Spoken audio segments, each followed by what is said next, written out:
respiratorio.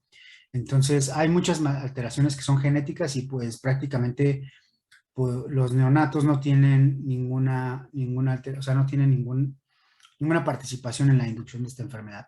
Para el caso de las inmunodeficiencias secundarias es cuando el individuo nace inmunocompetente, es decir, que el sistema inmunológico es correcto, está completo, pero por alteraciones ambientales o personales, su sistema inmunológico se ve comprometido, ¿no? Se ve minimizada su función. Entonces, puede ser incluso, la inmunodeficiencia puede ser temporal. Por ejemplo, cuando un paciente con deficiencia farmacológica, ¿no? Cuando va a recibir un trasplante, ¿no? Para evitar el rechazo de injerto. Por ejemplo, puede ser factores inmunológicos como anticuerpos monoclonales, que lo vamos a ver, pero ¿cuál es la principal razón o causa de inmunodeficiencia en el mundo que ustedes crean?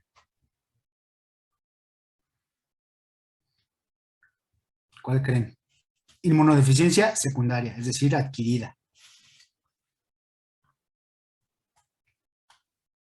VIH. HIV no. Inmunodeficiencia SIDA, ustedes dicen no. ¿Podría ser la malnutrición? Digo, Exactamente, la malnutrición es la principal causa de inmunodeficiencia adquirida en el mundo. Esto porque principalmente es una alteración metabólica que afecta a países, el continente africano, que tiene una gran cantidad de la población humana, pero no está limitado a ese continente. Tenemos malnutrición incluso aquí en nuestro país, ¿no? Entonces, la malnutrición compromete la funcionalidad del sistema inmunológico y de otro sistema, ¿no? Entonces, no nada más es el sistema inmunológico. Entonces, la malnutrición es la principal causa de inmunodeficiencia adquirida, y llámese no nada más la deficiencia de nutrientes, sino también el exceso, la obesidad también compromete la respuesta inmunológica, ¿no? Entonces, ambas condiciones. ¿Me atoré? ¿Sí me escucharon? Ok. Se trabó, no sé si fui yo o se trabó. No, sí, creo que me trabé. Entonces, pero bueno, no era básicamente lo que ya mencionábamos. Entonces, hay algunas diferencias o características en los neonatos que tenemos que puntualizar.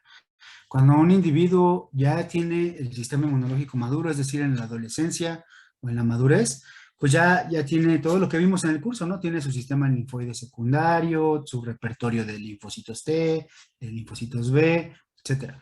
Pero cuando nace una nueva persona, prácticamente, bueno, por ejemplo, los neonatos, sus linfocitos TCD4 provienen de células madre diferente. Ajá. Es decir, que tienen características un poco diferentes. Si lo pensamos, el neonato cuando se expone al ambiente, cuando nace por primera vez, sale de la placenta, pues va a enfrentarse a muchos antígenos, ¿no? Principalmente ambientales, ¿no? Ambientales, el del canal vaginal o de la microbiota del abdomen o el vientre de la madre, etcétera, ¿no? Entonces, todos esos antígenos, si el sistema inmunológico del neonato los reconociera como agresores, pues inmediatamente inducirían una respuesta inflamatoria, ¿no? Y eso podría comprometer la vida del neonato.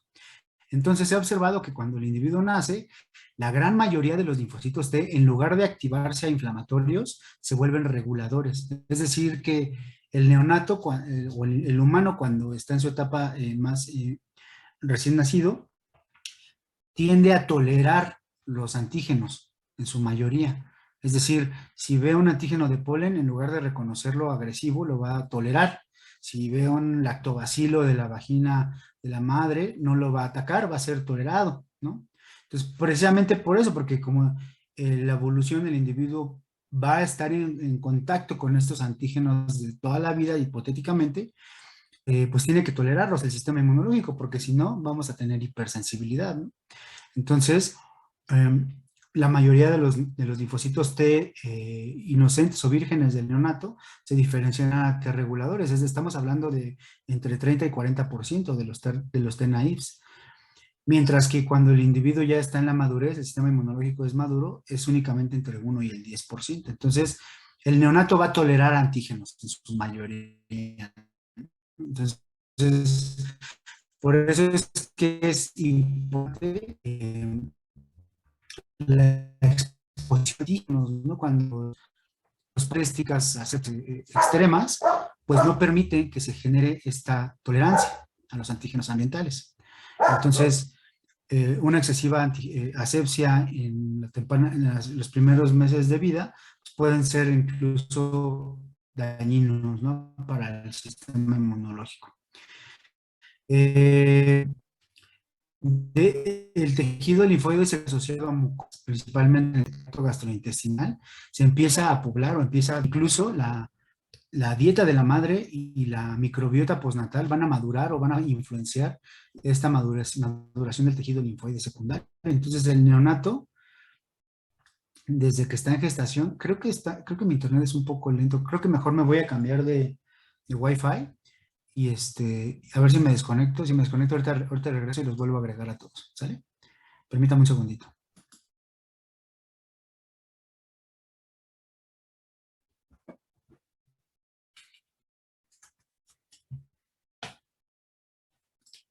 A ver, creo que ahí ya...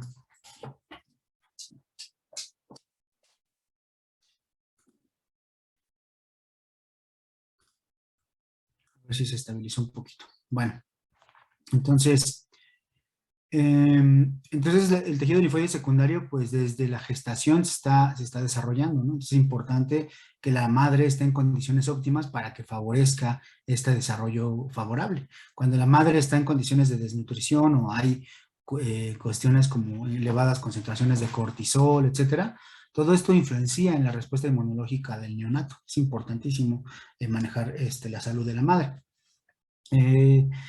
Los linfocitos prácticamente todos son vírgenes porque el sistema inmunológico apenas generó su repertorio, ¿no? Y algo que es muy importante es la lactancia. La lactancia en los primeros 6 meses de vida va a proveer, ya creo que en otros módulos han hablado también de la lactancia, pero además de nutrientes, ustedes saben que la leche materna incluye o tiene anticuerpos que generan las células de memoria de la madre contra los patógenos que la madre ha visto en su vida. Entonces, en esos 6 meses, esos anticuerpos van a proteger al neonato de los patógenos que la madre ha visto, que el sistema inmunológico de la madre ha visto. Adicional a eso, hay prebióticos, es decir, nutrientes para la microbiota del neonato. Pero algo que es muy importante son estos polisacáridos que están en la leche materna, que se llaman human milk oligosacáridos o oligosacáridos de la leche humana. Estos oligosacáridos son inmunoestimuladores, es decir, que van a activar o van a favorecer el funcionamiento correcto de las células del sistema inmunológico del neonato. Es decir, que cada vez que el neonato se está alimentando con la leche materna, además de que está siendo protegido por los anticuerpos, de que la microbiota está alimentándose de manera favorable, pues el sistema inmunológico está madurando con estos nutrientes, ¿de acuerdo? Entonces la lactancia es muy importante para esto, ¿no? Pues la dieta infantil modela el tejido linfoide secundario y a la microbiota, por supuesto. Entonces, cuando hay malnutrición, pues obviamente hay alteraciones en todo el sistema, ¿no? En todos los sistemas, ¿no? Tenemos alteraciones musculares, lo que puede llevar a alteraciones de ventilación, psicológicas, depresión y apatía, fallas cardíacas o disminución del funcionamiento cardíaco, funcionamiento renal, pérdida de fuerza, hipotermia, alteraciones en la cicatrización y por supuesto la que nos compete a nosotros es la disminución del sistema inmunológico y de la integridad del sistema inmunológico del tracto gastrointestinal. Cuando el tracto gastrointestinal está en condiciones óptimas, pues va a ser una barrera que va a impedir que salga lo que está en el lumen intestinal a la lámina propia, ¿no? Pero cuando el individuo tiene inmunodeficiencia por malnutrición, esta barrera va a ser menos resistente. Entonces va a ocurrir ¿qué va a pasar? Pues van a traslocarse bacterias del lumen intestinal a la lámina propia. Y estas bacterias, aunque en el intestino son buenas porque son microbiota, cuando estamos en un tejido estéril, como es la lámina propia, pues van a generar inflamación. Entonces, esta translocación de bacterias puede ser muy dañina e incluso puede llevar al paciente a un choque séptico, por ejemplo, ¿no? Bueno, entonces la malnutrición tiene muchos efectos, ¿no? Podemos ver aquí que dentro de algunos ejemplos tenemos el síndrome metabólico, alteraciones en la capacidad de cognición o de entendimiento.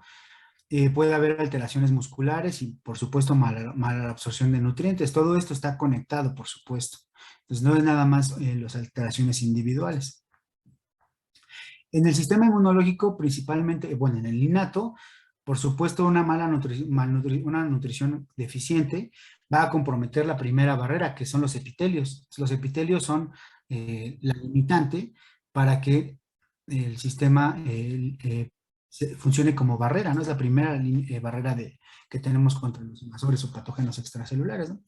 Va a haber todos los granulocitos, todos los que vimos en el curso, van a tener menor capacidad microbicida. Esto porque para que se generen todos los componentes de los gránulos preformados, pues se requieren nutrientes, ¿no? Se requieren aminoácidos, se requieren componentes energéticos. Entonces, si no hay suficientes nutrientes, pues no va a haber suficientes gránulos preformados. ¿Cuáles son los granulocitos que vimos? Pues NKs, neutrófilos, eosinófilos, basófilos, células cebadas. Pues todos esos componentes van a estar minimizados o van a estar comprometidos, ¿no? Las dendríticas van a disminuir en número. La concentración de proteínas del complemento en suero también va a disminuir. Entonces el complemento ya no va a poder activarse por ninguna de las vías o va a tener una activación minimizada. Por ejemplo, y esto se ha observado que cuando una persona tiene deficiencias en el complemento, también puede ser una inmunodeficiencia primaria, ¿no? De hecho, si ustedes tienen un paciente del cual sospechan de alteraciones del complemento, tendrán que hacer un diagnóstico diferencial, si es genético o es por malnutrición. Normalmente, por ejemplo, una infección recurrente con Neisseria meningitidis, que es una bacteria que puede generar meningitis, está asociada a una deficiente funcionalidad del complemento. Entonces, esa es una de las características importantes. Algo que es interesante es que los leucocitos totales en sangre no se alteran en número en los pacientes malnutridos. Es decir, si ustedes le hacen un conteo diferencial a sus pacientes malnutridos, les van a salir normales. Más bien la alteración de la nutrición va a afectar en su funcionamiento, más que en su número, ¿no? Entonces, esto es algo que tomar en cuenta. Con respecto a la respuesta adaptativa, la malnutrición puede tener, por ejemplo, alteración en la concentración de IgA y de enzimas en saliva y lágrimas. O sea, recordemos que la inmunoglobulina de clase A es la que nos protege en mucosas, ¿no? En mucosas es donde vamos nosotros a estar en contacto con patógenos que intentan infectar nuestras mucosas, y si esta IgA está comprometida, pues vamos a tener alteraciones importantes, ¿no? Va a haber atrofia del tejido linfoide, por supuesto, todos los ganglios, todas las placas de Peyer, todo el tejido linfoide que necesitamos esté óptimo, pues va a estar atrofiado, no va a poder cumplir. A ver, Roberto, ¿tienes problemas con tu micrófono? No sé si Creo que quieres no que es del grupo. ¿No?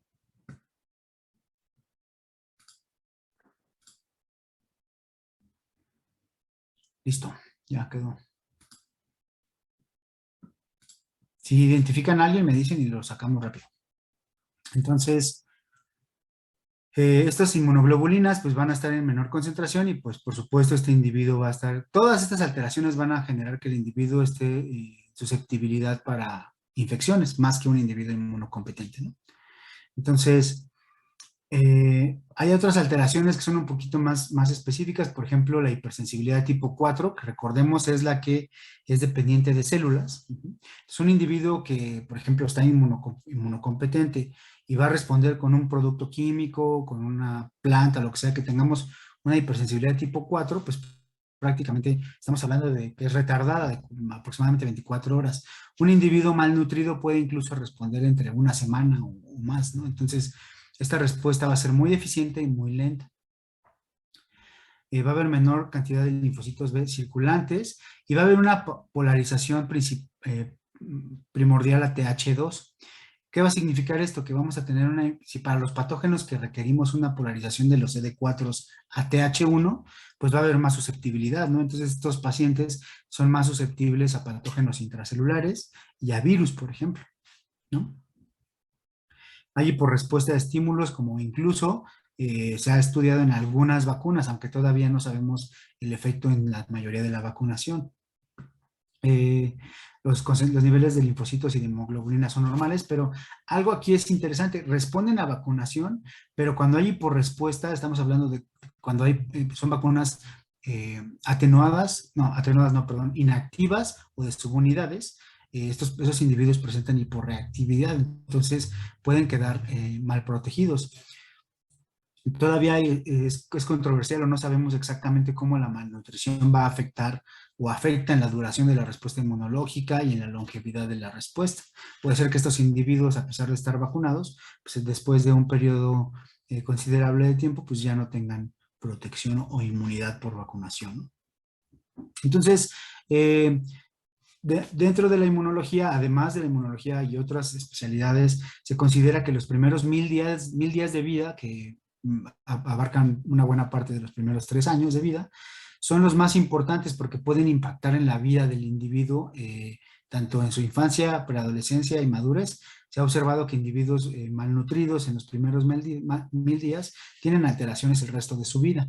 Ajá, entonces, incluso ahí esta es una asociación sin fines de lucro que se llama 1000 Days, y ustedes pueden donar si quieren. Y aquí hay mucha información con respecto a cuáles son las alteraciones o las condiciones que no son óptimas en estos primeros 1000 días. Entonces, dentro de esos primeros 1000 días se considera que el individuo neonato es principalmente o particularmente sensible a malnutrición, entre otras cosas, ¿no? Entonces, es importante considerar estos 1000 días extremadamente críticos. Si hablábamos de los oligosacáridos de la leche materna o los HMOs. Estos oligosacáridos tienen muchas funciones en el sistema inmunológico. Por ejemplo, tienen actividad directa contra patógenos. Son como si fueran péptidos antimicrobianos, pero son oligosacáridos.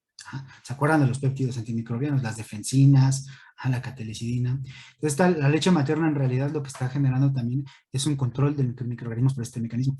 Tienen efecto prebiótico, que significa que favorecen el crecimiento de bacterias comensales. Les sirve como nutrientes a las bacterias o a la microbiota comensal.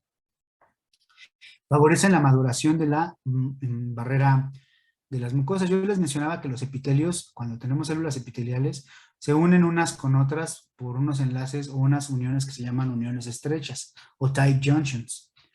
Entonces, estos oligosacáridos de la leche materna favorecen esta formación de estas uniones estrechas. Entonces, el epitelio queda unido de manera estrecha, lo que impide translocación, por ejemplo, de bacterias del lumen intestinal a la membrana basal, ¿no? También, por ejemplo, activan o favorecen la activación efectiva de las dendríticas para la maduración de la respuesta celular.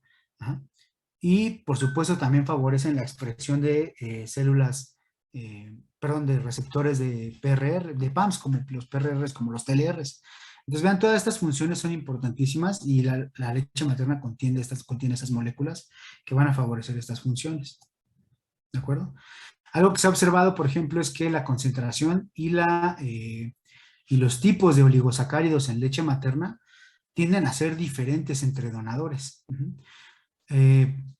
Por ejemplo, se han clasificado normalmente, ese es un estudio que se hizo en Francia y en Europa con 31 mujeres, donde se observó que se segregaban en 4 tipos de oligosacáridos de leche materna. La mayoría de ellas caían en el tipo 1, donde teníamos todos estos oligosacáridos de la leche materna, pero teníamos otros donde había o menos oligosacáridos o diferente identidad.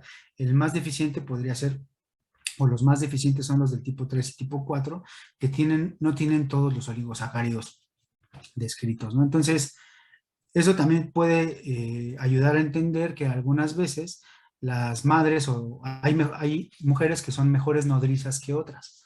Esto por la abundancia de los oligosacáridos de la leche materna. Por supuesto, esto está influenciado por su propia dieta y por su propia genética. ¿De acuerdo? Vamos a adelantarnos a esta parte de la... Bueno, algo que también se ha observado es que cuando hay alteraciones de la nutrición, pues por supuesto va a haber, lo primero que vamos a ver son alteraciones en el tracto gastrointestinal. Pero recientemente se ha encontrado que hay un eje que comunica a la microbiota intestinal con el sistema nervioso central, con el cerebro. Cuando un individuo está disbiótico en el tracto gastrointestinal, se ha observado que tiene alteraciones en el sistema nervioso. Esto puede ser porque la mucosa del tracto gastrointestinal produce metabolitos que activan, por ejemplo, el nervio vago o sistema nervioso periférico, que pueden alterar funciones en el sistema nervioso central. Por ejemplo, alteraciones en el comportamiento, en el humor, o incluso se ha observado que pueden influenciar en la ansiedad o incluso en la depresión de individuos. Muchas de las alteraciones o de los casos de depresión que se han observado en la actualidad no todos, pero en algunos casos se están asociando a disbiosis en el tracto gastrointestinal. Entonces es importante considerar también que alteraciones del sistema nervioso central pueden tener otra explicación además del psicológico o el psiquiátrico. Puede ser asociado a inmunológico o incluso microbiológico. ¿Claro? ¿Queda claro? Vamos a ver.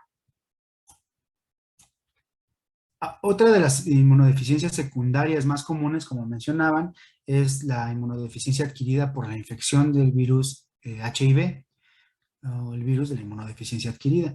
Muchos de ustedes ya vieron este virus en algunos otros módulos y nada más vamos a repasar algunas características inmunológicas. Este virus pertenece a la familia Retroviridae, del cual únicamente tenemos dos virus que afectan al humano. Por supuesto el HIV, que se llama virus de la inmunodeficiencia humana, pero también tenemos al virus linfotrópico de células T humanas. Este virus linfotrópico normalmente está asociado a procesos tumorales, ¿no? Entonces, a leucemias principalmente. Entonces, son los únicos retrovirus que alcanzan, que infectan el sistema o que infectan a los humanos. Entonces, estos retrovirus tienen como genoma RNA y tienen la característica de que retrotranscriben su genoma, es decir, que hacen una copia. Este genoma que traen en la partícula viral es de cadena sencilla de polaridad positiva, que al retrotranscribirlo quedaría como DNA de polaridad negativa, y a su vez su enzima, la retrotranscriptasa, sintetiza la cadena complementaria y genera DNA de doble cadena. Eso es importante porque este DNA de doble cadena se integra al cromosoma, a los cromosomas del linfocito T. Ahorita vamos a ver el ciclo replicativo. Son virus envueltos que incluyen a dos copias del genoma, enzimas virales y por supuesto la envoltura viral. Ya no me voy a meter mucho con esta parte porque se supone que ya lo vieron en micro. Existen en general dos genogrupos o clasificaciones genéticas del HIV principales, ¿no? El HIV-1 y el HIV-2. El HIV-2 es el más antiguo genéticamente y es el que está asociado o tiene una similitud filogenética con el virus de la inmunodeficiencia de simio. Ajá. Estos HIV-2 normalmente circulan en el continente africano. El HIV-1 es el que es más cosmopolita, el que se encuentra prácticamente en todos los países, y tenemos varios genotipos. Tenemos varios genotipos que están caracterizados por letras individuales. Ahorita vamos a ver la distribución geográfica. La mayoría de los HIVs-1 que circulan, bueno, el HIV que circula en el continente americano, pertenece al HIV-1, el genotipo B, y en menor proporción C, F y B. C y F, perdón. Ha habido aislamientos de otros genotipos, pero en su mayoría son estos los que circulan en el continente americano. En Europa, África y Asia hay más diversidad de HIV-1, pero también puede llegar a circular HIV-2, principalmente en el continente africano. O sea, en el continente africano hay más circulación de HIV-2. Diferencias, bueno, principalmente HIV-2 está ya no tan limitado a África, pero sí es principalmente su sitio de circulación. HIV-1 es cosmopolita. Se ha observado que la transmisión heterosexual para HIV-2 es menor, es decir, que se requieren más contactos sexuales con un individuo en viremia para adquirir la infección. La transmisión perinatal, es decir, de una madre a un neonato o un feto en gestación, también es menor en HIV-2. Solamente entre 0 y 5%. El tiempo de latencia clínica entre que un individuo se infecta y presenta la inmunodeficiencia adquirida, se ha observado que también es mayor.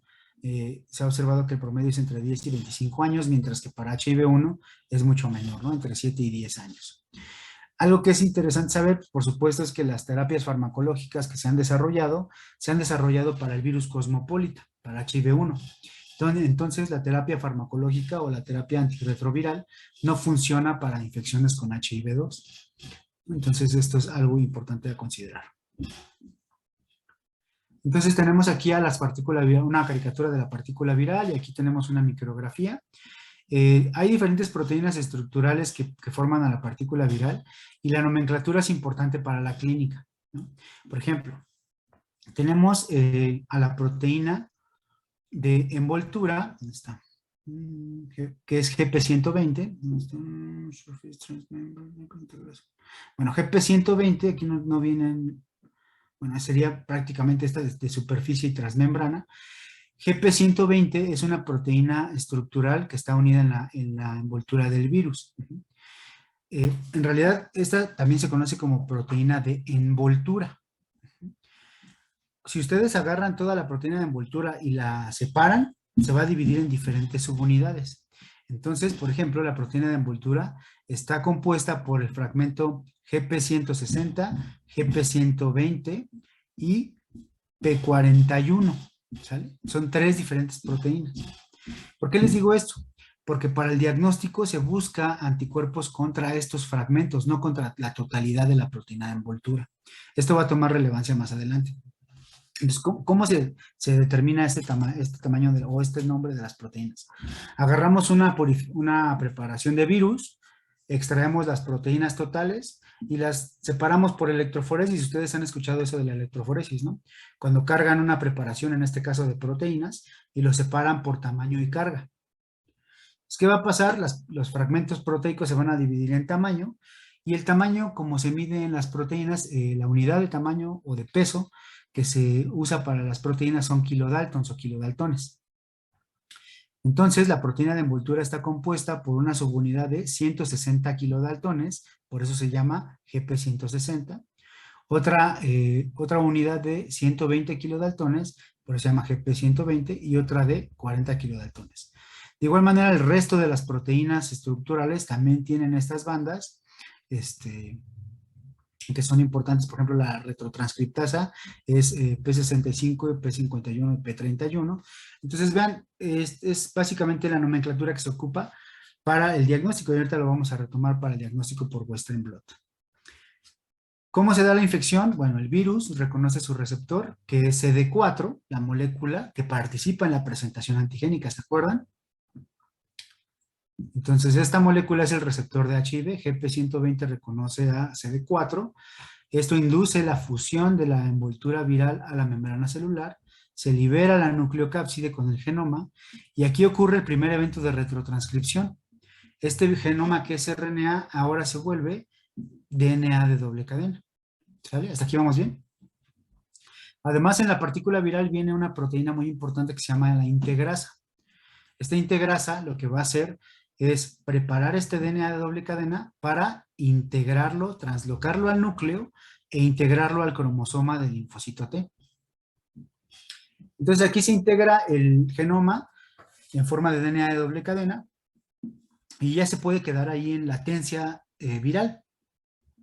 El virus se puede ocultar ahí en ese linfocito y puede pasar años sin expresarse. Entonces, por eso vean cómo es una estrategia muy eficiente, porque en realidad el linfocito T no puede detectar que hay un PAM viral, porque no tiene ni RNA, no tiene proteínas virales, ahí se queda oculto en el genoma. Cuando está integrado al genoma se conoce como provirus. ¿Hasta aquí vamos bien? Bueno, en caso de que haya activación transcripcional, es decir, que este linfocito requiera transcribir el gen que está aquí, los genes que están aquí cerquita en esta región genética, pues también va a transcribir genomas del virus. Entonces ahora este linfocito va a expresar genomas del virus sin querer, digamos. Estos RNAs como se van a volver mensajeros. ¿Y cómo son los mensajeros? De cadena sencilla, de polaridad positiva, igual que el genoma viral.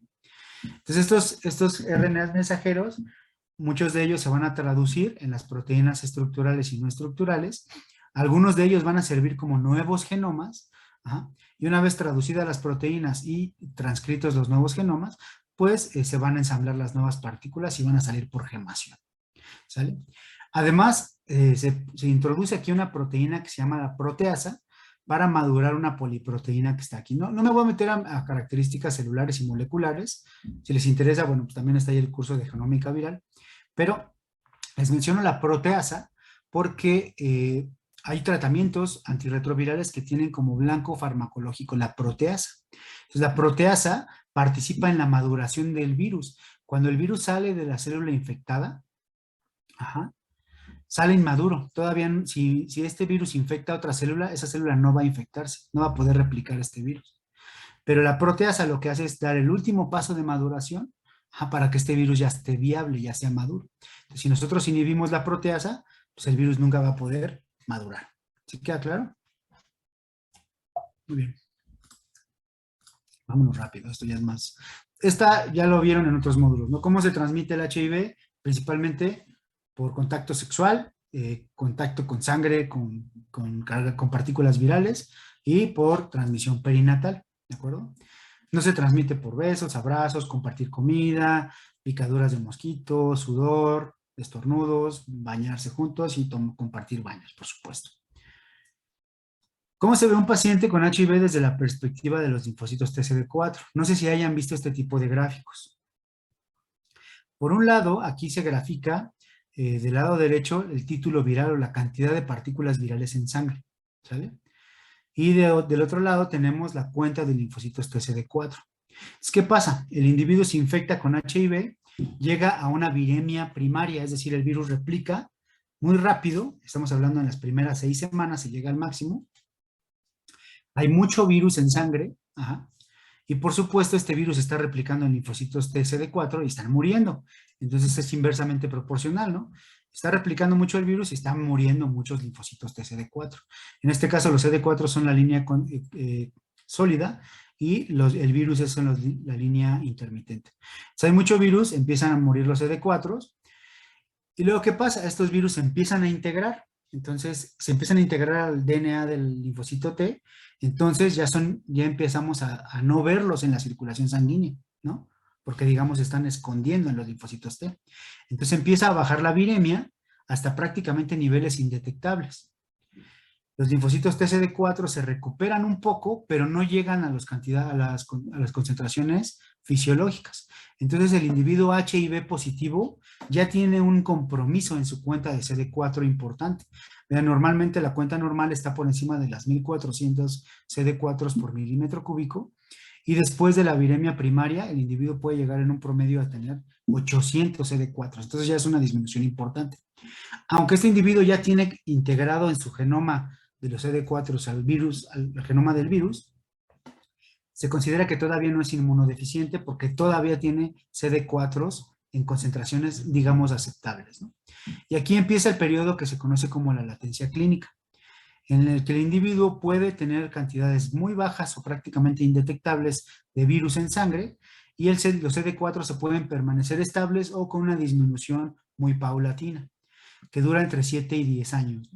Cuando llegamos al periodo final de la latencia clínica, el individuo llega a una concentración crítica de CD4, que se ha usado el número de 200 CD4 por milímetro cúbico. Vean, son 1200 o un poco más menos de CD4 en sangre, y es cuando ya este individuo tiene inmunodeficiencia, porque ya no tiene suficientes CD4 para establecer respuesta inmunológica contra patógenos. Entonces aquí es donde ocurren las inmunodeficiencias, las enfermedades oportunistas, infecciones con patógenos que están en el ambiente o incluso reactivación de patógenos que ya tenía el individuo, pero que el sistema inmunológico estaba conteniendo. Por ejemplo, puede ser tuberculosis, puede ser zóster. Si el individuo le dio varicela en la infancia, pues el virus está ahí latente, ¿no? Pero ahora que ya no tiene el sistema inmunológico, se va a reactivar en zóster, en forma de zóster. ¿Sí queda claro? Entonces, hay individuos que controlan mejor o que tienen una progresión más lenta, e incluso hay individuos que prácticamente el resto de su vida nunca reactivan al virus y no llegan a inmunodeficiencia. Estos se conocen como controladores elite. Desafortunadamente, la mayoría de los individuos van a progresar a inmunodeficiencia de manera normal de 7 a 10 días. La posibilidad de que un individuo sea controlador o controlador elite es muy baja, pero no imposible. ¿Sí? Muy bien. Manifestaciones de la infección primaria, pues prácticamente puede ser confundido con una infección respiratoria incluso, ¿no? Si llegan un paciente con estas manifestaciones, pues va a ser difícil que ustedes lo identifiquen, a menos de que la historia clínica les diga que haya tenido contacto sexual con un paciente HIV positivo, ¿no? Eso va a ser una indicación clara de que el individuo tiene que hacerse una prueba de diagnóstico. Fiebre, linfadenopatía, faringitis, eritema, mialgia, diarrea, dolor de cabeza, náuseas, vómito, hepatomegalia, pérdida de peso, incluso puede haber cándida oral y sintomatología neuronal, ¿no? Entonces esto, les digo, son manifestaciones generales, es difícil que ustedes nada más de verlas digan, sospechen de HIV, a lo mejor si las ven de manera consecutiva, ajá. Algo que se ve mucho en el paciente HIV, que incluso ustedes entregaron un caso clínico muy interesante de este individuo que estaba infectado, que está infectado con HIV, que presenta muchos granulomas. ¿No? Recordemos que los granulomas son reacciones de hipersensibilidad tipo 4. Es cuando el individuo responde con muchos linfocitos T, pero no puede contener las infecciones, ¿no? Normalmente es por Staphylococcus aureus u otras bacterias, ¿no? Entonces el individuo presenta granulomas repetidos, puede ser en la mucosa bucal o en la piel, y esto también puede ser una característica interesante o sugestiva de inmunodeficiencia. Ejemplos de activaciones, aquí tengo otra, de activación o infecciones oportunistas, por supuesto, en nuestro país la principal es tuberculosis, pero bueno, zóster, neumonías bacterianas, tuberculosis, pues ya sea reactivación o infección primaria, candidiasis, que en realidad Candida albicans es un hongo que está en nuestra microbiota, pero como el sistema inmunológico ahora ya no la puede mantener a raya, pues va a crecer de manera descontrolada y va a generar micosis, puede ser en la mucosa oral, ajá, generando estas manifestaciones claras como tipo de boca de algodón, o puede generar vaginitis, ¿no? Por candidiasis, por vaginitis. Entonces, diarrea crónica y algunos patógenos que son un poco menos frecuentes como Pneumocystis carini, toxoplasmosis, Cryptococcus neoformans. Entonces, tenemos alteraciones ya dependiendo de la inmunodeficiencia, ¿no? Incluso hay gráficos que sugieren, dependiendo del número de CD4 contra quién estás más susceptible a generar enfermedades. Esto en realidad no es tan exacto. Si ustedes ven este tipo de reactivaciones, pues sí es sugestivo y el paciente tiene historia clínica con riesgo de HIV, siempre tendrán que hacer una prueba, ¿no? ¿Cuál es el diagnóstico? Bueno, va a depender del tiempo de exposición, ¿no? Este virus, como tiene la viremia primaria, se oculta. Algunas veces, si estamos en la viremia primaria, es decir, donde hay mucho virus en sangre, pues nos va a servir la RT-PCR, ¿no? Porque podemos detectar el genoma viral. Entonces, dentro de la semana 2, aproximadamente hasta la semana 4 o 5, ustedes pueden mandar a hacer o pedir una RT-PCR para HIV y puede que sea sensible para la detección de este virus en sangre. Ajá. Si el individuo está también en esta ventana, podemos pedir una prueba de antígeno, que es P24. Tal cual, en lugar de buscar al genoma viral, buscamos al antígeno de la proteína estructural. Las pruebas de anticuerpos se pueden detectar principalmente a partir de la semana 4, ajá, de la primera exposición, y esto para IgMs. Las pruebas de IgGs son sensibles prácticamente hasta la semana 6. Entonces, tenemos ya diferentes generaciones, digamos, de ELISA, que son más o menos sensibles. Vamos a ver los tiempos exactos, ¿no? Vean, aquí tenemos una grafiquita un poco más exacta. Para el HIV, el genoma viral en plasma, ustedes lo podrán detectar a partir de aproximadamente del día 10, empieza a dar positivo, ajá, con un máximo en el día 25 aproximadamente. Entonces, si están en este periodo, si saben el tiempo de exposición de su paciente, pueden solicitar una RT-PCR. Para la prueba de antígeno estamos a partir del día 15, aproximadamente al día 30, y no más allá del día 40. Y para el caso de los anticuerpos, pues va a depender de la ELISA.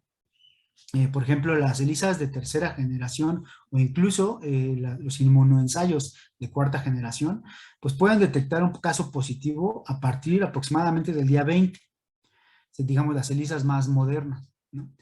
Las ELISAs, las primeras que se desarrollaron de segunda y primera generación, pues se tienen que esperar prácticamente más de 35 días y hasta 50 días, ¿no? Entonces, por supuesto, es complicado para un individuo que sospecha de HIV y va a depender de la prueba que esté disponible, ¿no? Ustedes tendrán que determinar cuál es la que pueden hacer, ¿no? Por supuesto, ya después del día 35 aproximadamente, pues el individuo ya puede hacerse cualquier prueba. Bueno, la prueba de anticuerpos, que es la más sensible. En este caso sí nos sirve. Si el individuo tiene anticuerpos contra HIV, pues es muy probable que sí tenga la latencia, la infección latente, ¿no?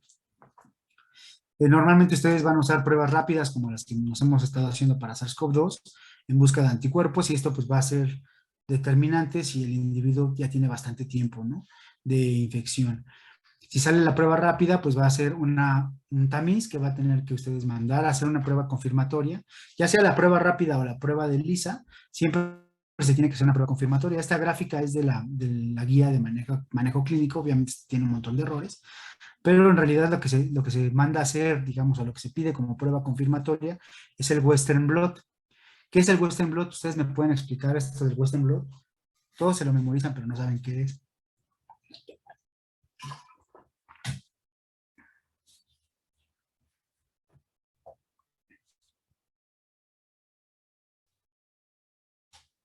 ¿Nadie?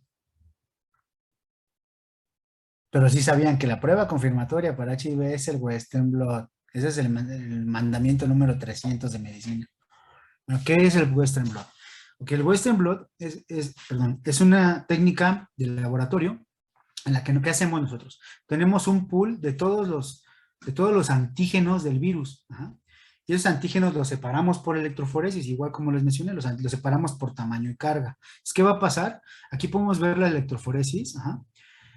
Las proteínas más grandotas, pues como están muy grandes, se van a quedar hasta arriba, ¿no? Porque no van a poder migrar. Digamos, se separan en un gel de poliacrilamida que funciona como una red, ¿sale? Entonces esa red va a detener a las moléculas más grandes y va a dejar pasar a las más pequeñas. Entonces la migración más lenta o más alta va a ser de las moléculas más grandes, mientras que la migración más pequeña, más larga, va a ser para las proteínas más pequeñas. Por eso vean, aquí tenemos a la proteína de 18 kilodaltones, que está chiquitita, ¿no? Mientras acá tenemos a la de 160 kilodaltones. ¿Qué pasa? Aquí tenemos, vean cuántos antígenos tenemos. Tenemos 1, 2, 3, 4, 5, 6, 7, 8, 9, 10 diferentes antígenos de HIV. Entonces tenemos prácticamente a esta partícula viral, la separamos en partes, la desmantelamos, ¿no? Luego este gel lo pasamos a un papel de nitrocelulosa y nosotros le ponemos el suero del paciente.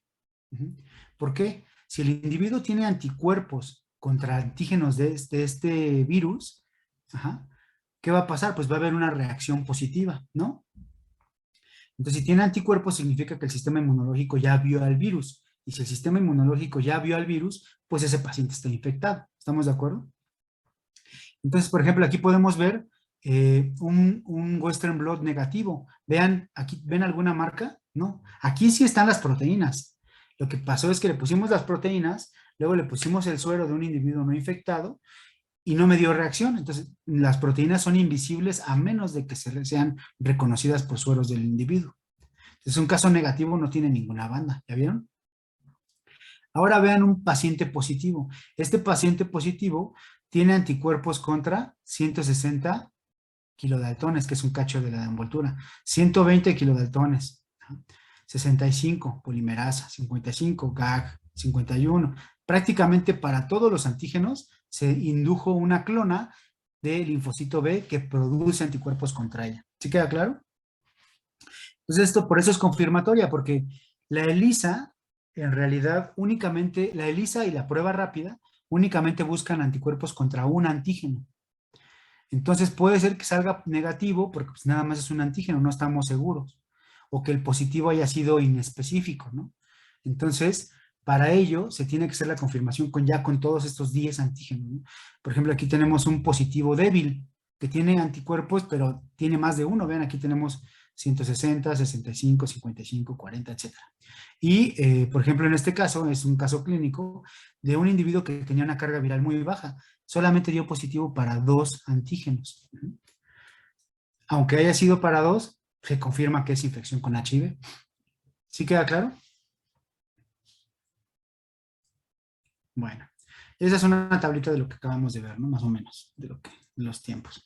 Tratamiento, pues es el tratamiento con fármacos antirretrovirales. Básicamente se han desarrollado moléculas pequeñas que interfieren con diferentes pasos del ciclo replicativo.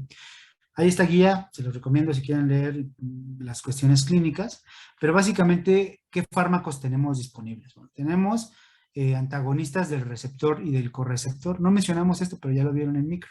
HIV puede reconocer a CD4, pero requiere a correceptores, que son CCR4 y CXR4, perdón, y CCR5, que son receptores de quimiosinas. Ustedes ya saben cuáles son las quimiosinas, ¿no? Son las citocinas que inducen quimioataques.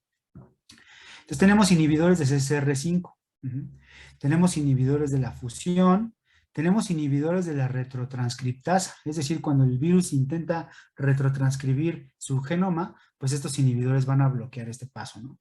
Tenemos también inhibidores de la proteasa, que son los que van a impedir que madure la partícula viral. Y también tenemos inhibidores de la integrasa, que van a impedir que se integre el genoma viral. Entonces, este virus puede generar mucha resistencia porque es de los que, digamos, como coloquialmente se menciona, muta más, ¿no? Por eso es que la terapia antirretroviral se usa más de un fármaco para que se disminuya el riesgo de que el virus induzca resistencia. Entonces, la terapia antirretroviral se llama así porque es la combinación de más de un fármaco con diferente mecanismo de acción. Entonces, normalmente al paciente se le da un inhibidor de proteasa y un inhibidor de la retrotranscriptasa con un inhibidor de la integrasa, ¿no? Se tiene en ese régimen y normalmente se tiene que cambiar incluso lo más pronto posible, entre 6 y un año, 6 meses y un año, porque es probable que ese individuo pueda generar resistencia, y si el virus se vuelve resistente a la terapia, ¿qué va a pasar? Esta terapia no va a curar al paciente, porque no se va a eliminar el genoma integrado. Lo único que va a hacer es impedir que se active el virus y que meta al paciente en inmunodeficiencia. ¿Sí? Muy bien. Con la terapia antirretroviral, pues se puede incrementar el periodo de latencia clínica y el individuo puede tener una vida más longeva, o con mayor calidad de vida, por supuesto. Pero bueno, depende de qué tan estricto sea el paciente con su tratamiento antirretroviral, por supuesto. Creo que esto ya no me voy a meter porque es más mecanístico, ¿no? Nada más les quiero hacer una notita. Vean cómo un paciente, esta es una secuenciación masiva, digamos, de todos los puntos en los que se integró el genoma de HIV en este paciente. El genoma se integró en cada una de estas, en unas rayitas verdes. Y aquí estamos viendo todos los cromosomas de este individuo. Pues, prácticamente este individuo tiene genomas de HIV integrado a lo largo y ancho de su genoma. Entonces es prácticamente imposible sacar esos genomas de las células infectadas, ¿no? Entonces hay varias terapias que se están tratando de explorar, como CRISPR-Cas9, etcétera, pero todavía a la fecha es incurable el HIV, precisamente por esto, porque el genoma está integrado en todo el genoma.